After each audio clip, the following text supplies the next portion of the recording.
Pengurus Persatuan Bulu Tangkis Indonesia PBSI Kabupaten Bogor gelar kejuaraan nasional di gelanggang olahraga masyarakat Karadenan Cibinong. Bertajuk Bupati Cup 2023, event bulu tangkis Indonesia ini melibatkan 769 pebulu tangkis se-Indonesia. Para pebulu tangkis muda perwakilan dari masing-masing daerah tersebut tampil dengan performa terbaik untuk memenangkan pertandingan serta tiket lolos menuju grand final dari setiap kategori usia yang dipertandingkan di ajang Bupati Open 2023 ini. Apalagi hadiah yang diperebutkan pada event bulu tangkis Bupati Open 2023 ini cukup besar, sehingga para peserta harus bersaing ketat untuk jadi yang pertama dari setiap kategori usia yang dipertandingkan.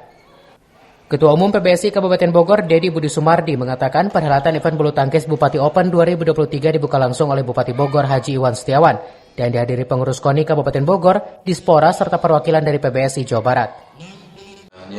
Itu klubnya 197 klub yang mengikuti dan jumlah orangnya 769 dengan kategorinya 22 kategori, yang tadinya 23 karena yang ganda taruna putri kurang peserta jadi tidak memenuhi kuota, jadi tidak dipertandingkan. Itu ada juga di situ.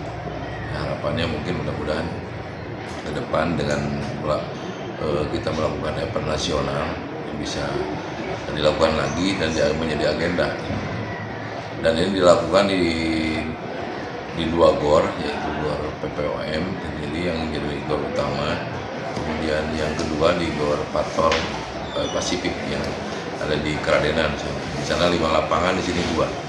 Dan kemudian di sana dilakukan kurang lebihnya 2 hari atau 3 hari sampai ke babak 16 besar, kemudian 16-nya ke sini semuanya, jadi sampai garis Sabtu.